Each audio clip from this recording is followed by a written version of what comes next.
Esse é o Ancapso e nós vamos falar agora do desafio do PT com os evangélicos, né? Todo mundo sabe que o Lula tem uma aprovação muito maior entre os católicos do que entre os evangélicos. E embora os evangélicos sejam uma minoria no Brasil, é uma minoria que está crescendo. Os dados do censo do IBGE mostram que o Brasil, que já foi um país de ampla maioria católica, hoje em dia ainda tem uma maioria católica, mas já é uma maioria pequenininha, já é um pouco mais de 50%, os evangélicos têm crescido, já estão mais de 20%, e o Lula não consegue penetrar nesse grupo, né? Aí o Lula está tentando um monte de coisa, que é a cartilha evangélica do Lula. Como que a gente vai dialogar com os evangélicos e coisa e tal. E eu vou explicar para vocês porque isso é uma besteira que o Lula está fazendo, que ele não vai conseguir resolver esse problema, e qual que é a principal diferença entre católicos e evangélicos que fazem com que os evangélicos sejam mais resilientes ao Lula do que os católicos. Essa notícia foi sugerida por Peter Turguniev, Moisés, Ivan o Aprendiz e várias outras pessoas. Obrigado aí ao pessoal que sugeriu notícias lá no nosso site, no visãolibertaria.com, e obrigado a você que está assistindo o nosso vídeo. Se você gosta do nosso conteúdo, por favor, deixe o seu like, se inscreva aqui no canal, né? Pois bem, saiu recentemente o resultado sobre religiões do censo do IBGE. Vocês sabem, o IBGE fez um censo em 2022, trazendo uma série de dados sobre o Brasil, sobre as pessoas e coisa e tal, inclusive a questão da religião, né? E aí os dados do IBGE foram bastante significativos, aqui o número de evangélicos cresceu, mas cresceu menos do que vinha crescendo antes, tá? Os evangélicos vinham crescendo muito rápido no Brasil e agora cresceram um pouco mais devagar. E os católicos diminuíram no Brasil, né? Então essa é a preocupação do PT. Aqui, entre 2010 e 2022, ou seja, entre o último censo e esse censo agora, os evangélicos cresceram, mas não cresceram tanto quanto na anterior, né? Aqui, ó, pegar os dados diretamente do IBGE, que fica a fonte primária, né? Então tá aqui, ó. De 2010 a 2022, de acordo com os dados do censo demográfico, houve uma redução do percentual de católicos apostólicos romanos. 56,7% da população brasileira se declara hoje católica, né? Isso era 61% da população lá em 2010, agora caiu para 56,7%. Ainda somos um país de maioria católica, mais de 50% da população é católica. Os evangélicos cresceram 26,9%, eles eram 21,6% na última pesquisa, e também os sem religião também cresceram, 9,3% agora, eram 7,9% dos declarantes lá atrás, né? Então a redução dos católicos foi de 8 pontos percentuais, e a religião espírita também caiu 0,3 pontos percentuais e coisa e tal. Enfim, os católicos continuam sendo a maioria no país, só que os evangélicos estão crescendo. E os evangélicos são um dilema para o Lula. O Lula consegue falar com os católicos, mas não consegue falar com os evangélicos. E tem um problema que muita gente não trata nessa história, que eu sei disso por causa da minha experiência, da minha família particular. Que é o problema de que, por que é mais difícil para o Lula falar com os evangélicos? É porque não tem a ver com a diferença da religião católica da religião evangélica, porque no final das contas são todas religiões cristãs, a base moral é basicamente a mesma coisa. A diferença é que, embora 56% da população seja católica, eu suspeito que a imensa maioria dessa população católica aqui seja católica só pro forma, como era a minha família. Como é a minha família, né? Se alguém perguntar, eu sou católico, mas não é de verdade, não vai na missa, não lê a Bíblia, não corre atrás, não faz as coisas todas lá. É católico que vai em batizado, vai em casamento e pronto, e funeral, e fora isso não aparece na igreja. A imensa maioria dos católicos do Brasil, a minha visão é essa, posso estar errado, não sei se até eles fizeram a pergunta se você é católico praticante, né? Católico que vai na igreja. Veja, eu sei que tem católicos que são católicos de verdade, que vão na igreja e coisa e tal. O que eu estou dizendo é que a maioria dos católicos, pelo menos da minha experiência, não é assim. Não vai na igreja, não corre atrás. Vai uma vez ou outra quando tem alguma coisa para fazer, mas na verdade não é. Aí que tá. É por isso que eu não me declaro católico, porque embora a minha família seja coisa e tal, é injusto. É injusto eu dizer que eu sou católico com o pessoal que realmente vai na missa, que realmente acredita, que realmente faz as coisas todas. Pô, é injusto com esse pessoal. Não sou. E os evangélicos, a maior parte dos evangélicos é muito fervorosa, vai à missa, vai na igreja, né, conversa sobre isso. Então, o problema do Lula não é que ele tem dificuldade de falar com os evangélicos, é que ele tem dificuldade de falar com pessoas religiosas. Por quê? Porque o comunismo, porque o socialismo é uma coisa não religiosa, antirreligiosa.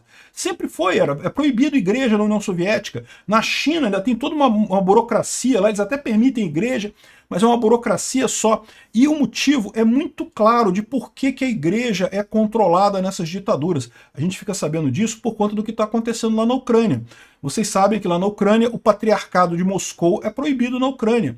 Por que isso? Porque era usado para espionagem. O padre, e a gente vê isso aqui no Brasil também, né? O pároco, o pastor, as pessoas têm uma influência enorme sobre a comunidade.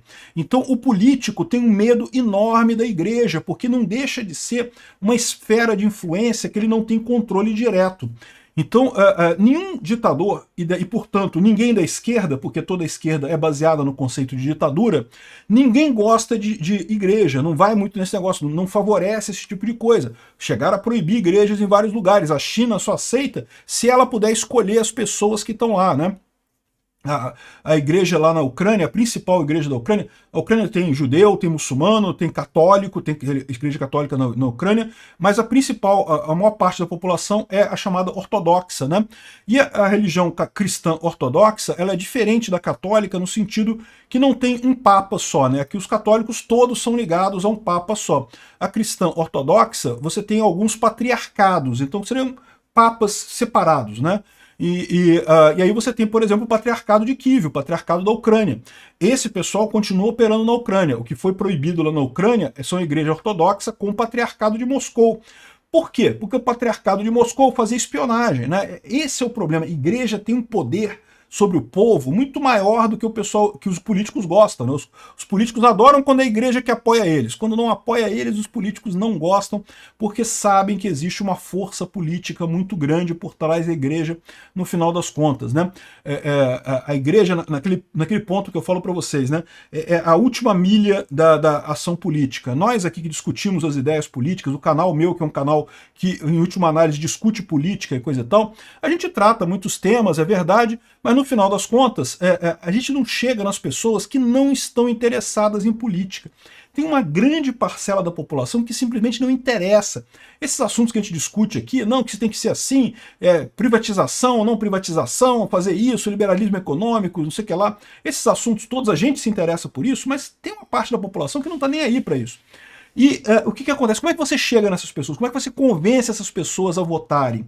E existem várias maneiras, por exemplo, aqui nas comunidades no Rio de Janeiro, você tem tipicamente o líder comunitário que fala muito bem com esse pessoal, você tem, em todos os lugares do Brasil, você tem pessoas que são pessoas influentes ali, que conseguem convencer as pessoas a, vamos votar, vota em fulano, não, fulano é gente boa, vota nele que é legal, é bacana e coisa e tal. E uma das pessoas que faz esse papel é o pastor, ou padre, ou o religioso daquela religião. Isso é muito importante, né? O religioso tem uma força muito grande. Então, o problema do Lula, o Lula está fazendo até aqui, ó, cartilha evangélica, olha que lindo aqui, ó. Cartilha evangélica, diálogo nas eleições, ele está falando aqui, ó, como facilitar o diálogo, né? Uma coisa que eles falam óbvia aqui, lembrar que religião evangélica, aliás, diferente tanto da ortodoxa quanto da católica, a religião evangélica é ainda mais descentralizada, são várias igrejas que têm, é lógico, todas elas são cristãs, todas elas acreditam em Cristo, têm uma base moral comum, mas tem ensinamentos, tem posições diferentes sobre vários temas no final das contas. Então, muito mais do que a igreja ortodoxa, né, a gente que é católico está acostumado com um padre, um papa só que manda em tudo. A igreja católica é extremamente homogênea se comparada com essas outras igrejas, né? A evangélica não, tem um monte de igreja, cada igreja é de um tipo, né? E daí o pessoal fala aqui que esse é um ponto, né? Você a diversidade, uma grande diversidade, coisa e tal, e valorizar a família, mas isso é um ensinamento cristão, não é só um ensinamento evangélico, né? Os católicos também. E aí, de novo, que eu entro com um problema que eu falo para vocês. Por que a esquerda consegue entrar na igreja católica? Ela não entra na igreja católica, ela entra entre as pessoas que se dizem católicas, mas vão na igreja de vez em quando, que não são católicos de verdade, não é o pessoal que acredita, que vai lá, que comunga, que não sei o que é lá. Enfim, então ele fala aqui um monte de coisa, valorizar a liberdade religiosa, não culpar os evangélicos pelos líderes evangélicos que você não gosta, deveria ser óbvio isso, né? Porque eu já vi muito esquerdista falando, não, porque o cara lá, o pastor Silas Malafaia, falou não sei o que lá. Meu amigo, Silas Malafaia é de uma igreja que tem num lugar ali, não quer dizer que todos os evangélicos gostem do Silas Malafaia ou acreditem no Silas Malafaia ou coisa e tal. É lógico, tem alguma identificação, mas não quer dizer que é todo mundo a mesma coisa, né? Mas isso deveria ser óbvio isso, né? Mas, de novo, é o que eu falo para vocês, eles falam um monte de coisa aqui que no final das contas eu não vejo que... o que não fazer, não exagerar em falar de nome de Deus. Eu tô falando para vocês, o pessoal descobre esse negócio de tentar se passar por religioso, é arriscado pra caralho. As pessoas que são religiosas mesmo, elas percebem isso, pô. Enfim, agora no final das contas, o problema do Lula com a religião evangélica é porque o pessoal da religião evangélica é religioso mesmo. Eu tô para te dizer que se fizesse uma pesquisa no Brasil para ver o quanto que o pessoal gosta do PT, pegando os católicos, mas só os católicos praticantes mesmo, aqueles que vão lá, que se comungam, que vão à igreja todo final de semana, pelo menos todo domingo, e se interessam pela igreja, estudam a Bíblia e coisa e tal. Se pegasse só esse pessoal, o Lula também não teria popularidade. O problema é que eles pegam o pessoal que não está nem aí para religião. Aí realmente nesse pessoal o Lula não tem problema, o Lula consegue mais votos e coisa e tal. Então o problema maior que eu vejo é esse, não é católicos versus evangélicos, é pessoas religiosas versus pessoas não religiosas. O Lula acaba tendo uma entrada maior em pessoas não religiosas, né? Aí o pessoal tá falando aqui, não, que o que os petistas estão aprendendo com os evangélicos e coisa e tal. Aqui, ó, tem uma parada aqui, como é que é? A Bíblia é o... Caralho, quis falar aqui. A Bíblia é o livro da classe trabalhadora. Meu amigo, eu acho que é mais do que o Marx. Mas aí que tá, essa que é a dificuldade do pessoal, porque o Lula quer convencer exatamente que é para não prestar atenção no que a Bíblia prega, é para prestar atenção no que nós comunistas pregamos, né? E aí, meu amigo, que a coisa pega no final das contas. É por isso que o Lula se ferra tanto com os evangélicos e se ferra também com os católicos que realmente acreditam, que realmente são religiosos, né? Então isso daí, boa sorte pro Lula. Agora, a igreja evangélica continua crescendo, tá? Cresceu menos nesses últimos anos, mas continua crescendo muito. E as pessoas sem religião também cresceram. Uma outra coisa curiosa que tem nesse encontro aqui é que eles fizeram uma ligação das religiões de matriz evangélica, Umbanda, Candomblé e coisa e tal, e descobriram que a imensa maioria das pessoas dessas religiões são brancas. Os negros nessa religião são realmente poucos, né? E é até uma coisa curiosa, porque o pessoal da África, né? Agora que a gente está aqui com a internet, que a gente tem contato com muita gente da África, e o pessoal fala dessas religiões de matriz africana aqui no Brasil, na África não tem isso não, meu amigo. Na África isso acabou, cara. Na África esse pessoal, isso é coisa de tribo lá, que tem lá no meio do mato. Você tem católicos, você tem cristãos, você tem evangélicos, você tem muçulmanos, tem um monte de coisa lá na África. Tem judeus, tem um monte de judeu ali na Etiópia, em outros lugares ali da África. Agora, ter religião de matriz africana é só aqui no Brasil mesmo. Isso é moda de gente branca, rica, metida a espiritual, a ter coisa, conexão espiritual e coisa e tal. Aí fica falando esse negócio de Oxum, Ogum, não sei o que lá, como é que é os caras lá, sei lá o que, de 7 portas, não tem um negócio de 7 estradas, sei lá, eu não entendo essas porra não. Enfim, no final das contas, é isso que acontece no final das contas, coisa de gente branca, olha que coisa, quem diria, né? Religião de matriz africana, no final das contas, é coisa de gente branca no Brasil. Previsível isso. Obrigado por assistir o vídeo até o final.